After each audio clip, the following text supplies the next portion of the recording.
Welcome, everybody. It's time once again for the next chapter with Charlie Hedges as he explores turning the page on his life and yours.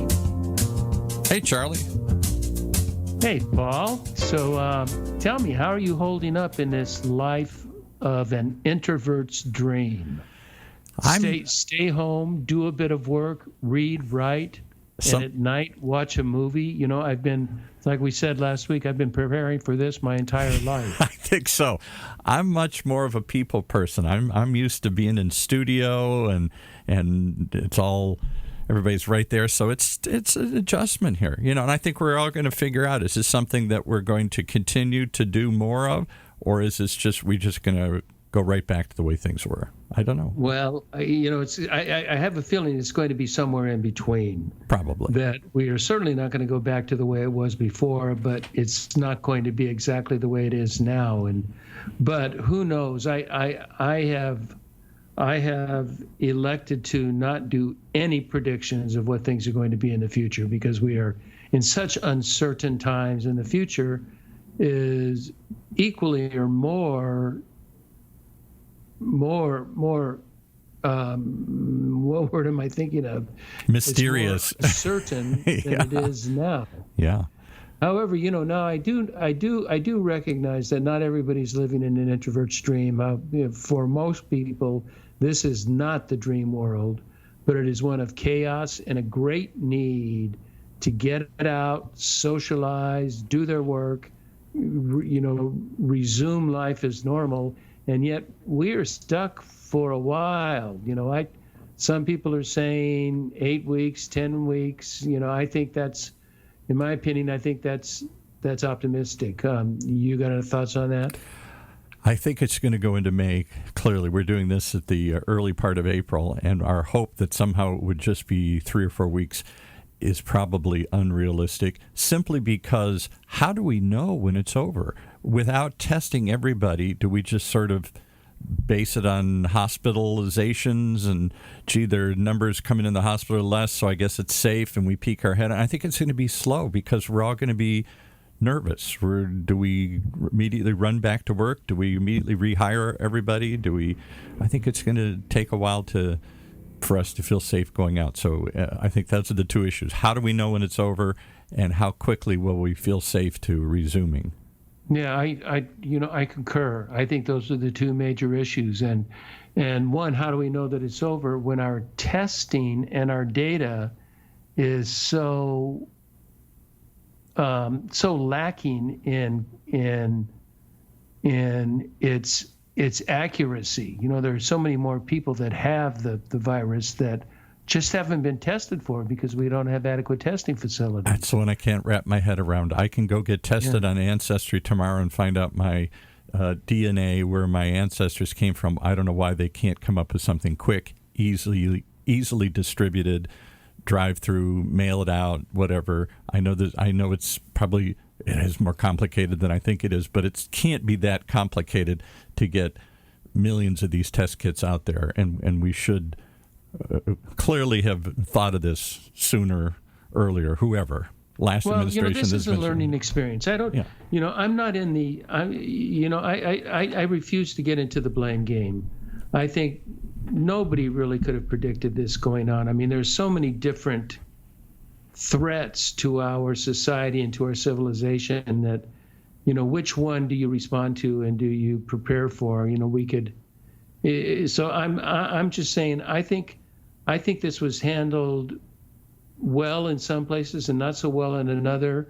You know, although I hadn't been a fan of Newsom until this, and I'm giving the man great credit. I'm with you. I think he's responded. I think the governors have responded better than the federal government has. The federal government started off denying it, delaying it, and then deciding it really was a big deal. And they clearly didn't have enough stockpiles of stuff. They didn't have enough tests. The first ones they put out were wrong. You know, all sorts of just miscues. And maybe that happens in any kind of major crisis. But we got to do better the next time, because this could come back again. Well, we were more interested in economics than we were in health. Exactly. And that has since changed.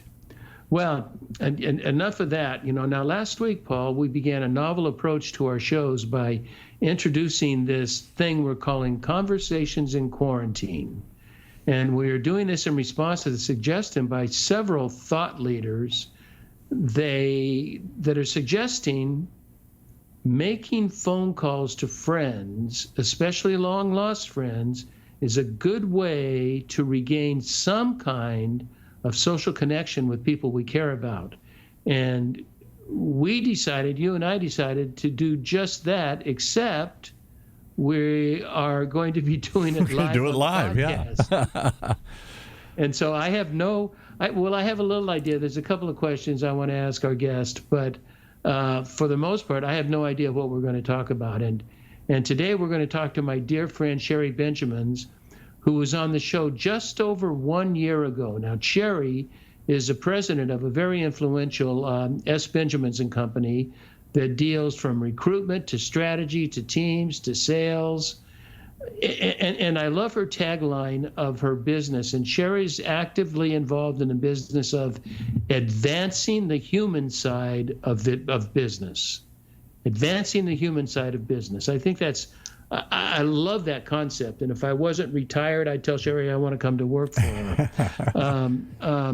Now, a most interesting factoid is the last time Sherry was on The Next Chapter with Charlie. Why don't we get Sherry on the line so I can remind her of this? Okay. There we go. Now I know how to do this. Sherry. Sherry, welcome to The Next Chapter with Charlie. Say hi to Charlie Hedges. Hey, hello.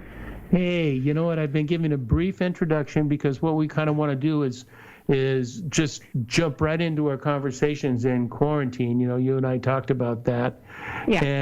And I was rehearsing what we did last time, and then I said, before you were on the show just over 1 year ago. This is April 8th, and you were on the show March 8th.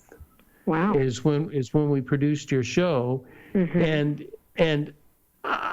as I look through my notes on that, check this out, Sherry, and it's kind of a most interesting factoid. The last time you were on The Next Chapter with Charlie, we talked about our subject was work reimagined.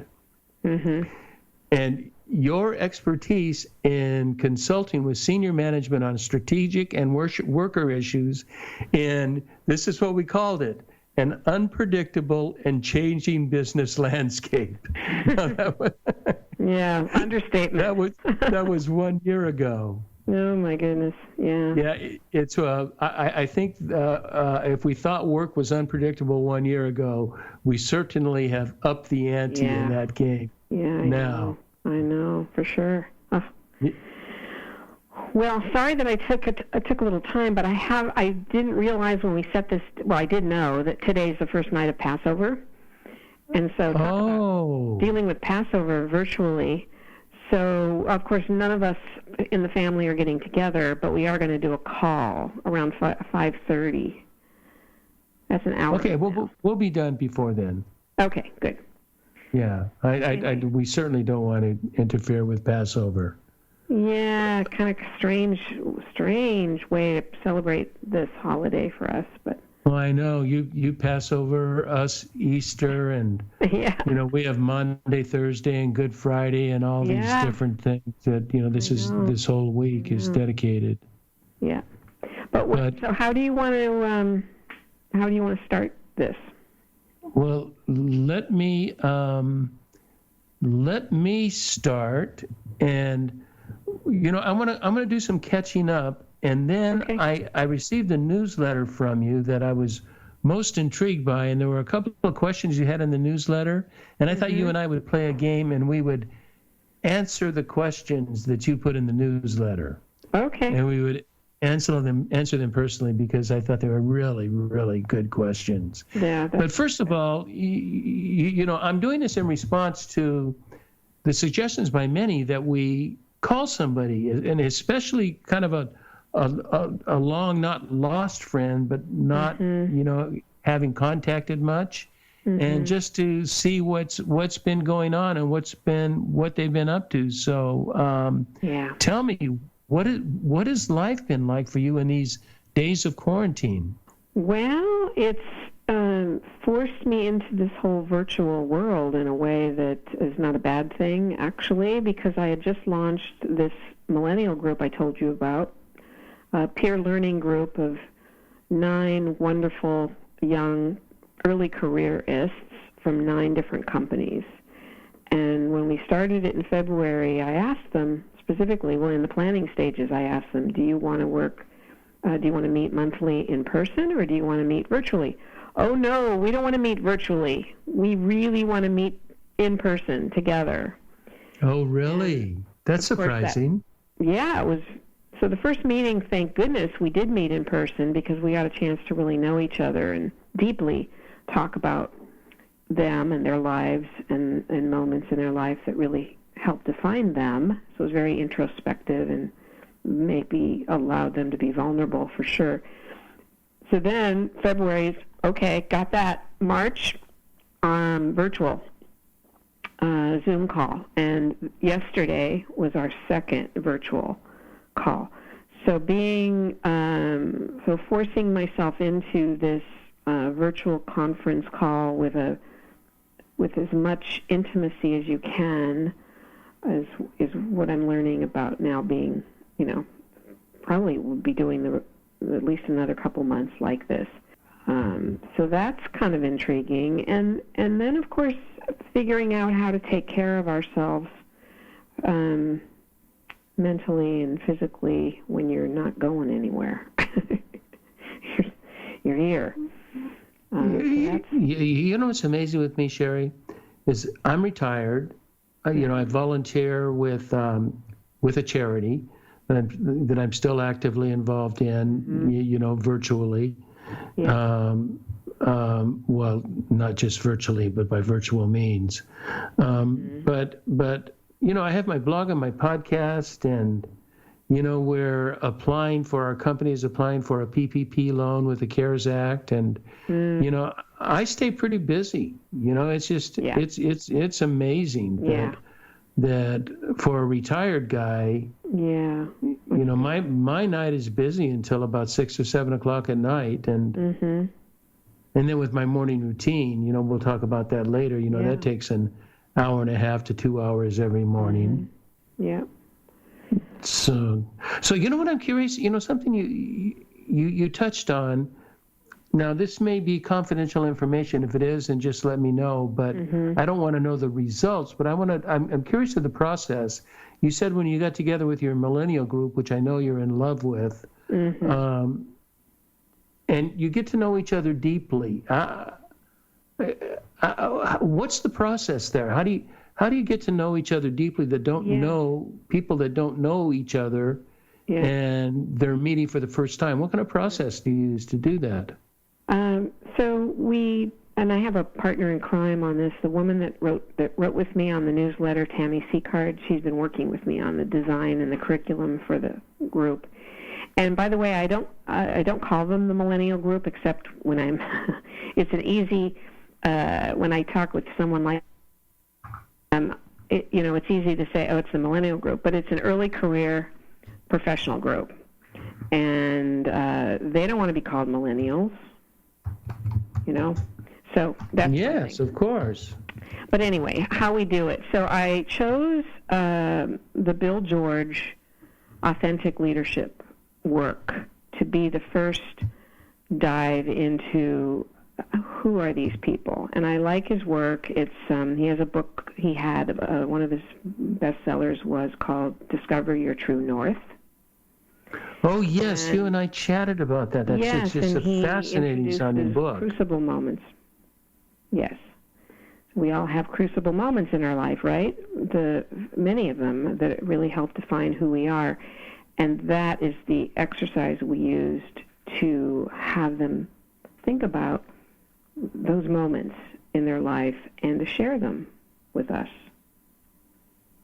Well, that's a brilliant idea. That really does get into some sort of vulnerability, and yet there's something safe about it. It's not so vulnerable. Right. Tell me your deepest, darkest secrets. Yeah. But it's something that shows a bit of vulnerability, but also shows a response to that vulnerable situation and how you either succeeded out of it or still working on it. Mhm. Yeah. So that was the first several hours of work with them, and then we gave them. Wait a minute, several hours. Yeah. How many people? 9. 9, and it took several hours. Several hours, yes. Mhm. Oh, Sherry, you're good. That's really well. I mean, to be able to get people engaged for that long, that's really amazing. Yes, and they really liked each other. And it was so, how these folks were selected. I found companies, and I talked to a lot of companies, but I found 9 that really believed in development for folks early in their career. And they said, this is the person I want in your group, your first group. And so I didn't know these individuals. So when the sponsors are people that I know and trust, and they know me, and I think that was a big part of that. So when those 9 people came together, they had met in December for just a simple cocktail hour. But the real work was in February when they met for the first time to talk about themselves, and I was so grateful that they just clicked. They are all yearning for a peer group to really confide in a trusted way and learn from, and admit they have a lot to learn. So it was really fantastic that it was a good chemistry all around. Yeah, and I imagine they're not in competing industries, so they don't have to worry about what they share is going to be taken to another industry. I mean, we do sign a confidentiality agreement. Everybody did in the room. But you're right. They're not in competing industries, and they're in entirely different functions, Charlie. So one is from finance, one is from data analytics, one is from sales. I mean, they're all Sherry, so it's not just HR people. This is people spanning. That was intentional. Yeah, because you've done enough in HR. Yeah. So that was really refreshing to have people from all aspects of the business. Tell me 2 or 3 things that you find that is different with these early career professionals as opposed to mid and later career professionals.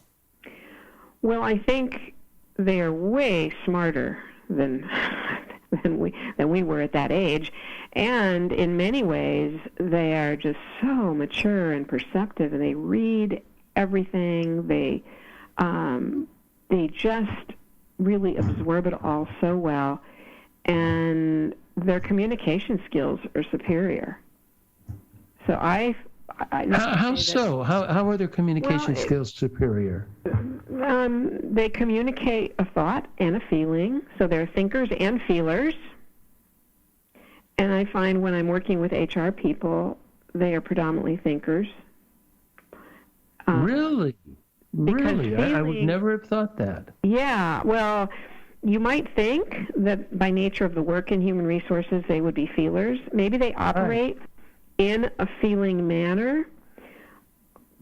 But what I've learned is that when we find them all in the same room together and they're in the same function, they move to their thinking hat.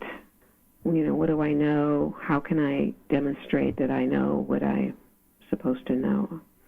And so there's more of that and less of, this is what it feels like when I'm starting out on a new project and I'm really struggling with the balance of when to ask for advice or when I should do it on my own. The millennials are quick to say, I don't know. I'd like to be able to ask that question. That's important to me. So I find them more open and refreshing. There's not any pretense behind what they're saying, because they're just saying, I'm new at this, and they're saying there's some things I'm really good at, but there's some things that I'd like to learn more.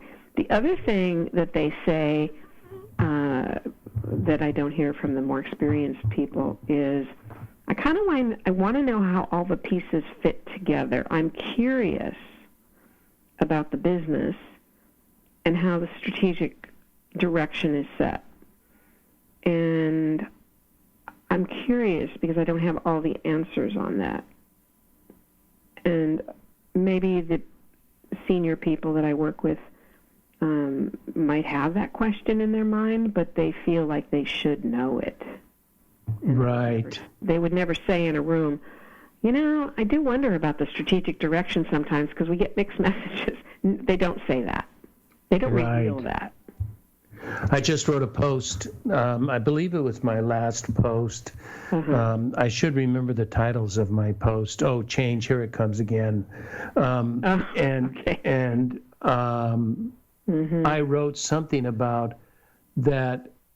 There are 3 words that are absolutely critical in these times, and that is, I don't know. And that there just are so many things. Yeah. We're going to talk about your acronym that I read in your newsletter of VUCA, which I have no or little idea what that means, but it's intriguing. But I got myself sidetracked, so I forgot where I was at. The openness of the I don't know. And, we are living in such a world of uncertainty, especially now, but we were living in a world of uncertainty before COVID-19. And now it's just exacerbated. Yeah. Why don't we get, I don't even know how long we've been on the show right now. I should be keeping time. I know we could be entering a break, but not because I really want to get into questions. But first, I think before I do it, you explained to me VUCA, and it just struck such a chord with me. And I had to look up the acronym because I did not know what the acronym meant.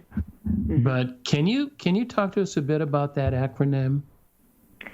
Yes, and I when I wrote the story, I didn't define it in the first of 3 newsletters. The second newsletter you're going to see at the end of this month, I actually interview Bob Johansson, who introduced me to the VUCA world. He writes about it extensively because he is a futurist or a trends. He calls himself a trends analyst. But the VUCA came out of the trends analyst, not a trends analyst. Future trends. Future trends. Okay. So he works in an institute, a nonprofit up in the Bay Area, and they look out at 10-year trends, 10-year forecasts. So when they go out 10 years from now, every year they do a 10-year forward-looking projection. They say, what do we think is going to be 10 years from now? And then let's walk back to where we are today and say, what will this require us as leaders to learn and be agile in to be ready 10 years from now? And for many years now, as long as I've known him, he's said we're in the VUCA world. In the 1990s, the Army defined VUCA. They were the first. Military preparedness was going to be precedented or developed based on what they thought was coming, which was a volatile, uncertain, complex, and ambiguous world. And that's how the name began. And then Bob adapted it as he started writing books about how do you lead in a volatile, uncertain, complex, ambiguous world, and what will it require. And he, it's been that way. We've had plenty of moments, right, of uncertainty in our world, right, and complexity. And it's so fascinating that now, in that he's talked about it for so long, and we've been interested. Many of us have kind of followed him and his work. Now we're actually in it, and we talked to him in the end of April in this newsletter, the one coming up, about what does this current crisis awaken in us to be able to handle this now, because now it's not a hypothetical anymore.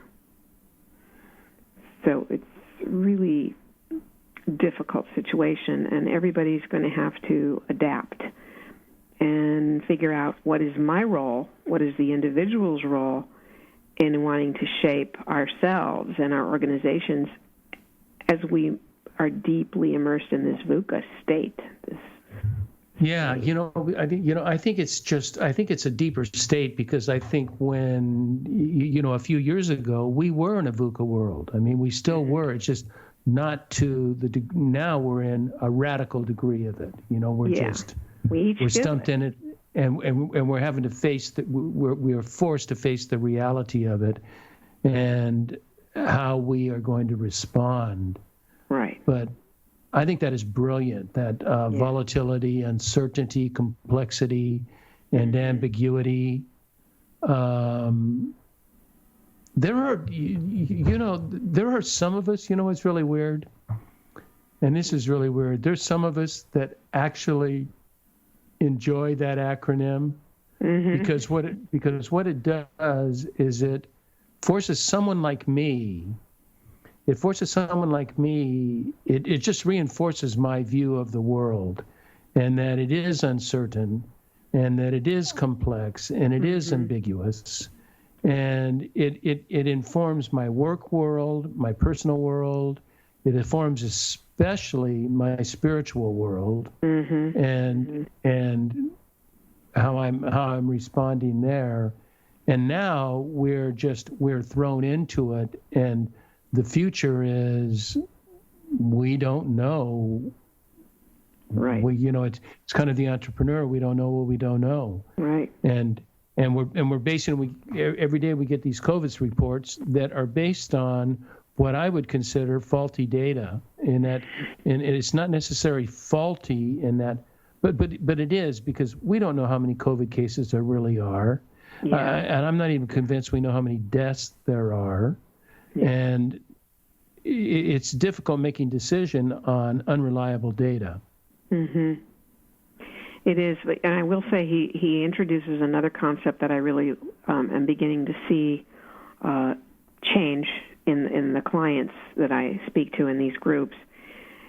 He talks about that one of the biggest dilemmas we're going to face in this time is this tension between being clear versus being certain. And what we need is more clarity. We may not ever get to the certainty that we used to feel confident in or trust.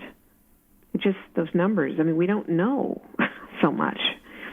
But can we be clear about what direction we want to take, or what, as you see what's going on in New York, there seems to be wonderful clarity coming from Como. But we're not, there's certainly a sense of we're not certain on all of this. So I think we can decide how we want to be. Oh, I'm sorry. Please go ahead. We can decide how we want to be going forward. If we're going to get stuck in the mud on being, I am absolutely certain that we have to go north instead of south, then that will not serve us in this VUCA world. Clarity is important, but there is a sense of openness and receptivity that are also critical in there, because once somebody has predetermined that they know, they can't hear any of the other evidences or clarity offering opportunities. Right. And so it does call for an open-mindedness, and that's why perhaps your group of early career professionals are much more prepared for this than people who are midlife or later business life. That but even they're being torn apart now, and knowing that things are upside down. Yeah. You know what I'd like to do here, Terry? I'm looking at my thing, Sherry. Yeah. Who are we talking? I don't know why, because I talked to Terry so many times, and there's an ERRY in there, and my mind was secondarily on that, and primarily on it's time for us to take a quick break, and then we're going to go through some questions that you ask, Okay. and I want you and I to address those questions and compare our responses to that. How does that sound to you? Good. Okay, let's take a quick break.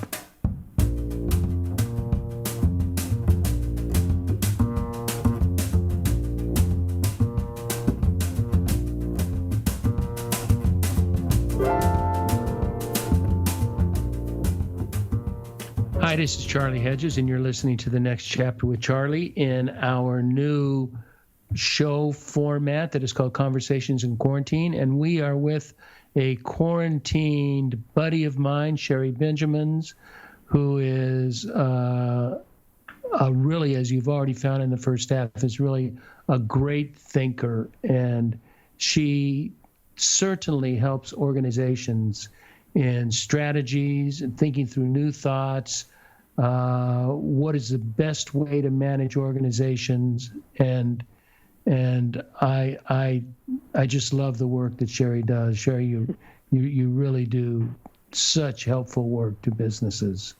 Thank you, Charlie. And we have talked about VUCA, which is a term that we should all sort of sear in our minds of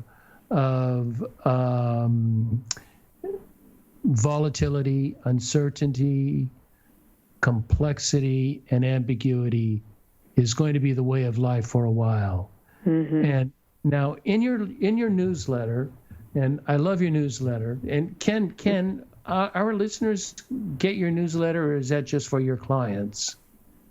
No, I have about 1,200 it goes out to, but I can add people at any time, people that are interested in. And they send. I'll put it on the show notes, but they send. How do they get a copy of that? On my website, sbcompany.net. You can go to the blog and say I'd like to be added to your newsletter. Perfect. I'll put that in the show notes because I think it's worthy, and it's just well done. And it's a very short read. It's not a long newsletter. No. It's a very short read, but it's always something very intriguing. You do a really good job. Good. Now, thank you. Oh, you're very welcome. Yeah, and your son, who is your mentor in he's the editor. He's the editor. He's really done a great job. Yeah. I love the subtitle in there, Advancing the Human Side of Business. I can so identify with that. I think that's a great idea. Now, in this newsletter, you asked 3 questions, and they were posed by one of your colleagues, Tammy. I don't know Tammy's last name. Seacard. Seacard? Seacard. Mm-hmm.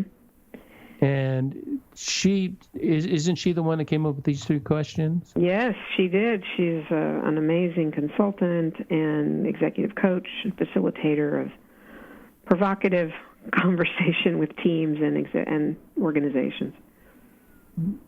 Well, it looks like from these 3 questions, because I think they were very striking to me. Now, the 3 questions, I will tell everybody the 3 questions, and then you and I are going to take each one. And you're going to tell me, and I have not rehearsed anything on this, so I will have to. I'm sure you've done more rehearsal than I have, that you've actually answered these questions, but I will be figuring it out as we go. And the first one is, what are you noticing, or what has this moment of crisis illuminated for you? Mm-hmm. Great question. Secondly, how is it affecting you personally and or professionally? And the third question is, what questions will you take with you as you move forward? Those are really great questions that all of us can be thinking about during this quarantine time. So let's go with the first one. Sherry, what are you noticing, or what has this moment of crisis illuminated for you? Well, I think that this is now an experience we're all having in our own offices, living rooms, wherever we're working at the kitchen table. So we're learning every day about how to navigate here. And it is fascinating to me that the independence we seemed to take in our companies, with our organizations, is now really shifted to interdependence. You know, I mean, we worked individually, we had our own tribes and our own communities and our groups at work, but it just seemed like we were, you know, heads down doing what we had to do. Now our head is like peaked up, of course, and we're thinking, oh my gosh, so maybe I want to be more connected in a more human way with my colleagues. And this, you know, hunkering down in our homes is really illuminating this need to be connecting, right, virtually and interdependently. You know, that's really interesting. The way you first started that is that it is almost counterintuitive, is that we've wanted to be independent, we've liked the independence, and now that we have given the opportunity to be independent, we are discovering that it's not so fun after all. Right. And it's not so productive after all. Right. And, it is fascinating. And the fundamental, I mean, it is a basic fundamental human need for social connection. We are built to belong. We are built to belong to a group, to something that I put it, a group that we are built to belong to something that is significant, that we consider significant. Yeah. Doesn't have to be significant to anybody else, but to ourselves. Yeah. But it is at first it is counterintuitive, because everything they wanted they now got, and saying, right. Be careful. It's the old, be careful what you ask for, you might get it. Yep, that's true. I mean, we many of my clients and people I worked with were in this react 24/7, just push and drive to results environment. So many of them are still in a reactive environment because they're trying to figure out how to work with teams all over the world virtually, but we are less about isolating ourselves now. I mean, you hear more people saying, I'm doing FaceTime with my friends, happy hour, we're cooking meals together on Zoom, I watch what they're doing. I mean, there's just more of this connecting to the human that we worked with before, but maybe just didn't know as well.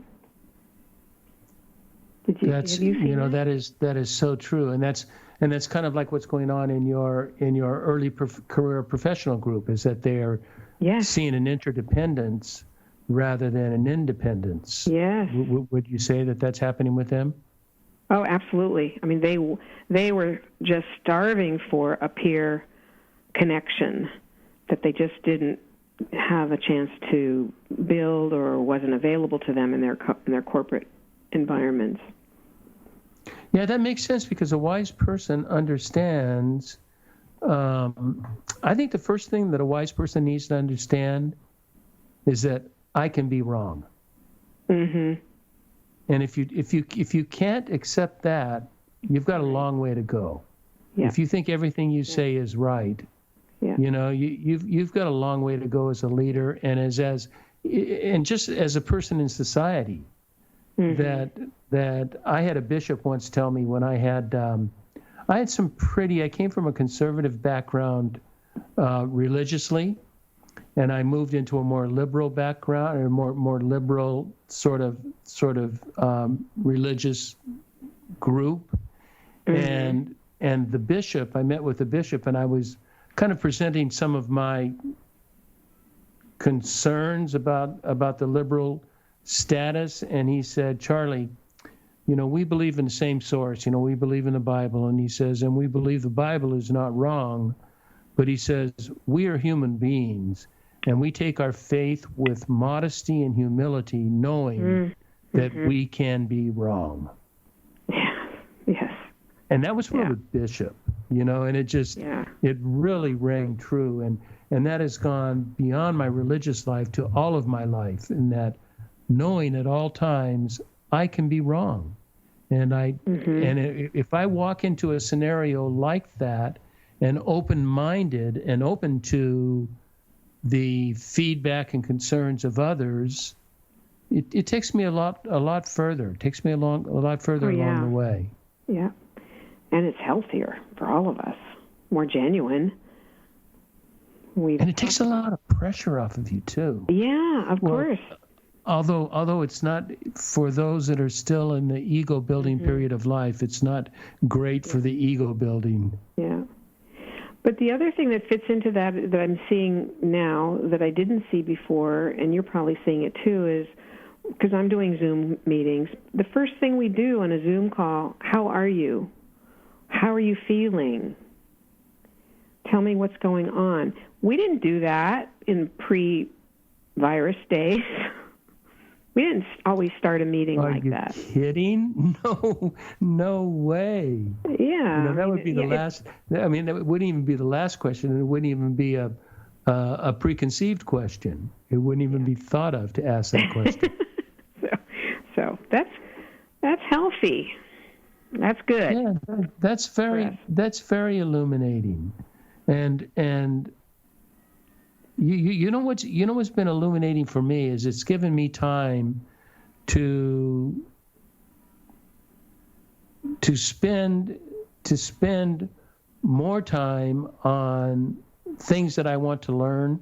There's a couple of areas that I really want to explore and learn more of, and I realize that now looking at it, I have had time before, and didn't really.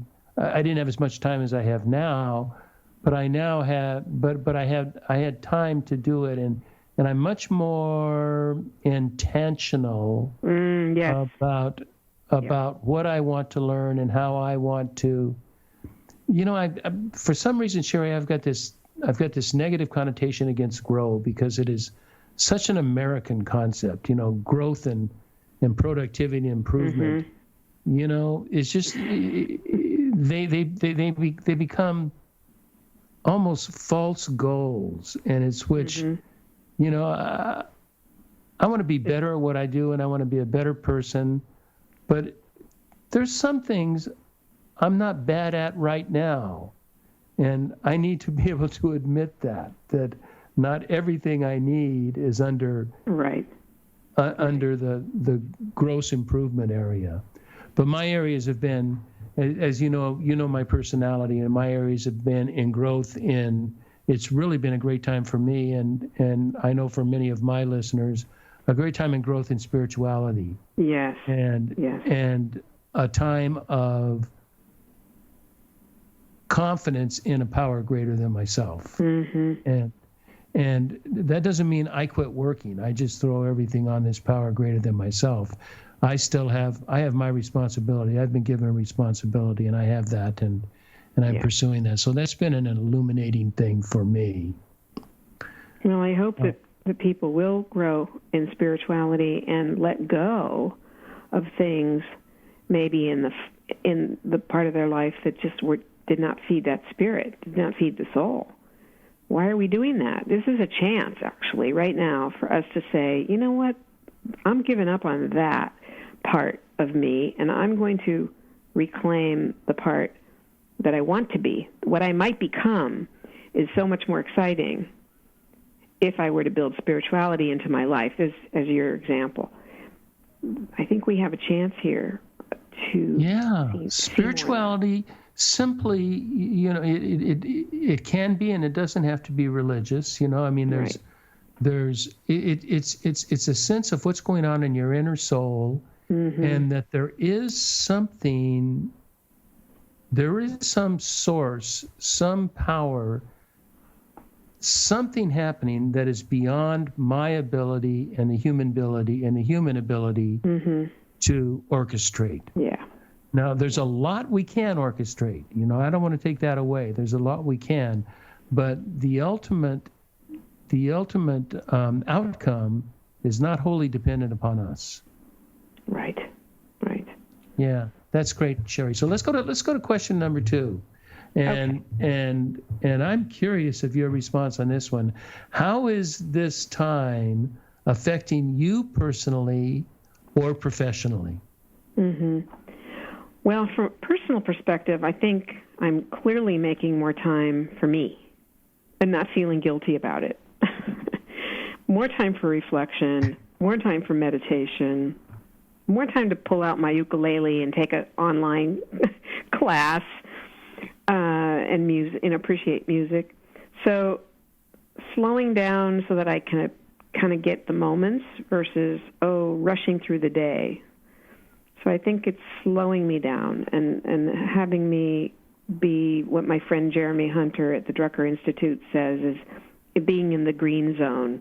Our green zone is where we're calm and coherent and we've been reflecting, and that's where we want to be, versus maybe being in a different zone where we're maybe stuck or eating too many carbs, although that's easy to do right now. Eating stuff that's, soothes the soul. But I guess being in balance, more feeling that you're more in balance with the inside of your mind and where you are in your body. I don't know. I don't think I made as I tried to make the time to do that, but I would run to the gym and get that exercise routine in and then run home and make dinner, and it seemed like we were running a lot. But And now you're discovering it's not necessary. Yes, exactly. Can let go of that. So what time do you tell me what a day looks like for you in this new environment. What time do you wake up in the mornings? I get up about 6:30. Holy cow, Sherry.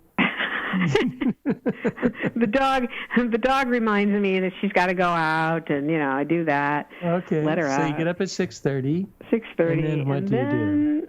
I do yoga. I have a practice of yoga. Great. And I love that, and I can enjoy the morning and take my time. And right now, I'm not starting calls until 9 or 9:30 if I'm doing any calls. What about emails? I'm definitely doing a lot of emails and a lot of reach out. But does that start at 9, or does that? Yeah, about 9. At about 9. So you're not letting those distractions get to you in the midst of your yoga and your meditation or whatever you're doing at that. I don't look at the news, Charlie. I've just been really very limited on news. I mean, I will look at the news in the evening, or Stephen will share with me what the highlights were, but I am really finding that the news is destructive to my state of mind. And I so agree. Yesterday I was reading the news and I got about a third of the way through it, and I just had to quit reading. I just I get an online newspaper, and I just deleted it. Said I don't need any of this because it's all conjecture, and nobody knows anything, and it's just not healthy. And then at the end that's of the great. day, So taking care of yourself has to do with yoga and meditation at the end of the day. A lot of people start in the early part of the day, but I find that if I do it at 4:30 or 5:30, it really helps me kind of move into a different part of the day with Stephen. And by the way, we do a 4:00 dance practice every day. Oh, do you? Because you guys are tango people. Yeah, tango and swing, and we don't have our classes anymore, so we have our own little practice, and then he gets to bring the music he wants for one day, and then I get to bring music I want for the next day. Yeah. How fun. So you do that for 30 minutes. Yeah, 30 minutes and laugh and get our bodies moving. I am doing exercise during the day, little breaks. So I'm trying to do the routine that my trainer sends me, which is hard. But you're making us all look bad, Sherry. I shouldn't have asked you the question. I got this routine down, You do. I do. I That's love really that great. part of it. Now, when you meditate, do you use an app, or do you do your own?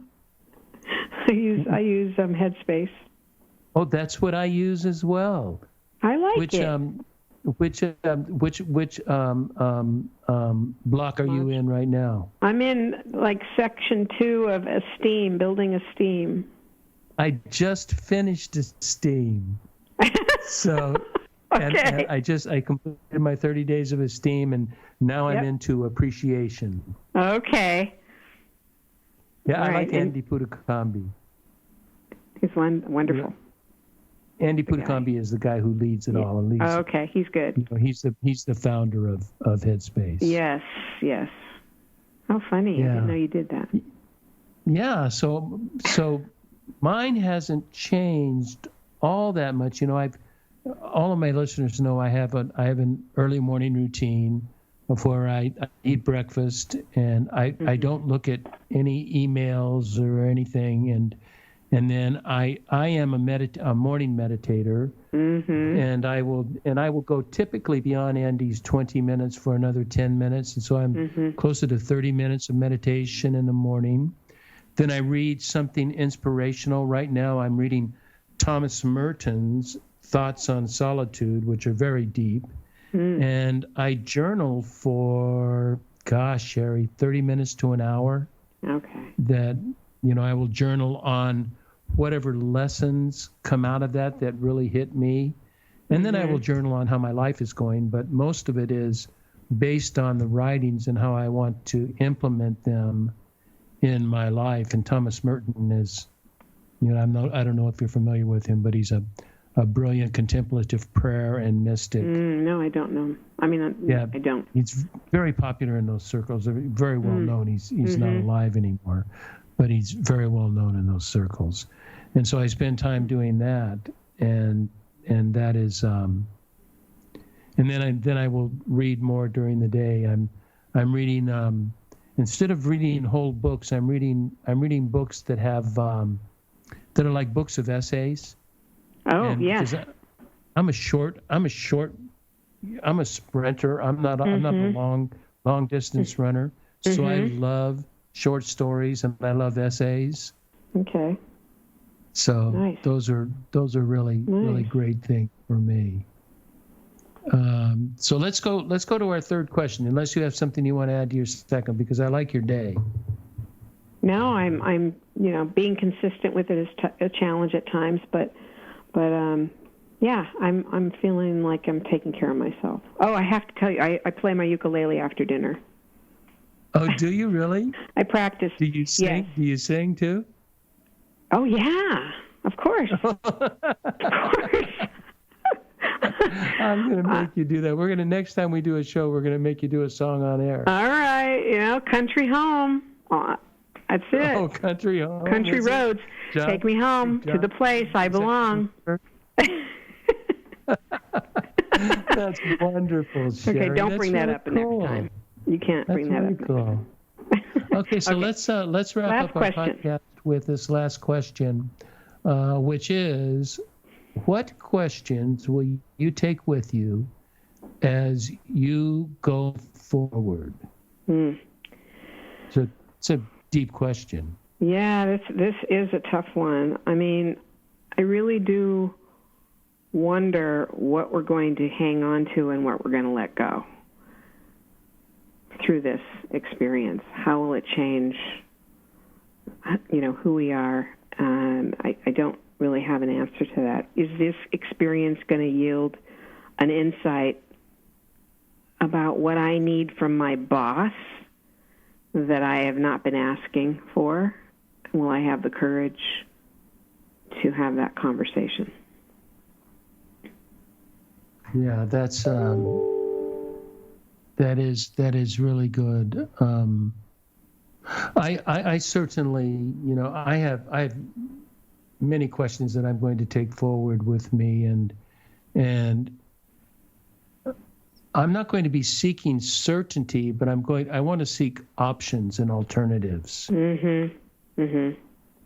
What are different ways we can pursue our life, and how much of this viral world, you know, at first everybody would say this is going to make us all viral and we're going to be or not viral, but virtual. I keep confusing those terms. That we're going to be virtual and have virtual education. Well, the need for human connection is just going to, you know, it's going to make virtual will be used much more, but we still need human connection.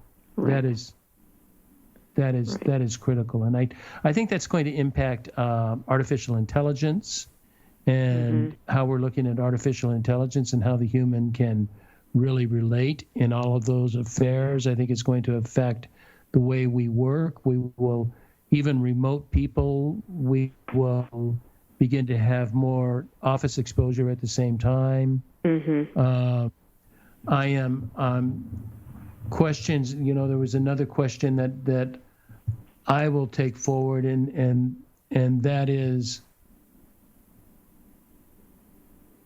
what am I going to be prepared? What changes am I ready? Will I be ready to adapt to that are really necessary? Yeah. That one, and then the most, maybe I don't know the most important, but it is the most probably shocking is too strong of a word, but most surprising is that I find myself, I think I'm going to get more politically involved and understanding that I'm one person and there's only so much I can do. And right. I can't change our political landscape. Right. But I certainly can't change it if I don't do a damn thing about it. Right. Yes, exactly. If I just sit at my home and complain, and I really want to be a part of the mix of people that push for a more nonpartisan, less vitriolic, right, less drawing in the line, lines in the sand of our political parties. Right. And more cooperation and communication. That's going to be something that's very important to me, because I'm a Republicrat cat, or whatever you say it, or I'm right in the middle, probably leaning slightly toward the left. But I really am a middle of the road sort of person, and I think there's a great many of us in the country, probably the majority of us in the country, but that's where we are, and we have these extremes that get publicized by the press. Right. And it's tiresome, so isn't interesting, it? And let's get anti whatever group we want to be. And I see a need for that. That's where I'm going to go. What do you think? I like that. I think that everybody is yearning for more respect and respectful language and harmony, as well as solutions together. I'm hoping that that's what everybody is going to choose. Another thing that I hope that we answer the question about space. I'm going to write a little bit about this. Our space in our homes is changing, I think, the way we think about conversation, and our space in our brain and our minds, because because of this meditation, because of this time we're giving to ourselves, we're giving ourselves more space to really reflect on what's important to us. So the question for the future is, how will you be using space? How do you define it for yourselves? I think one of the critical things you just brought up is space at home. Yes. And we, it's all shared space. Do we have sort of independent space that people need to be left alone? Right. Are we going to give each other that privilege? Yeah. So great stuff, Sherry. We are to be able to talk with you. 11 minutes from Passover, and I don't want to hold you up anymore. It's always great talking with you, Charlie. Likewise. Thank you for the really brilliant insight that you never fail to thank you. Make my day. Well, I'll look forward to chatting and keeping up with you, and I'm really interested in your early professional group. I want to hear more about that. We'll do that. Okay. All right. So take care. Let's wrap her up, Sherry. I do want to thank you so much for spending time with me today. You are, as I said, you're great. Thank you. Thank you, Charlie. I also want to thank our listeners for tuning in to the next chapter with Charlie. Also, be sure to check us out at our website, thenextchapter.life. And until next, this is Charlie Hedges signing off. Bye for now.